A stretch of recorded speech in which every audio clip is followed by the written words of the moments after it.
Padayon ng serbisyo sa City Engineer's Office sa nagkadaiyang barangay sa General Santos City. Limbaguhay lamang gitrabaho sa mga personal sa City Engineer's Office ang kalsada sa barangay Batomelong. Gitrabaho sa hasta ang naguba nga box culvert o approach slab sa barangay Olimpog.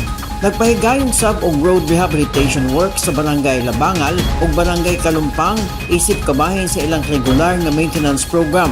Samtang giplaster sab sa City Engineer's Office ang light system sa covered court ug mga street lights sa barangay San Isidro ug barangay Kalumpang aron mas luwas ang komunidad ini gabii. Nagpahigayon sab og declogging operation sa barangay Apupong ug barangay Lagaw. Ingon man uban pang maintenance work sa barangay Mabuhay o barangay Buhayan. Padayon ang adlaw-adlaw ng operasyon sa City Engineer's Office aron makahatag og luwas, limpyo o accessible nga pasilidad. Kay Alinyo, Newsline Philippines.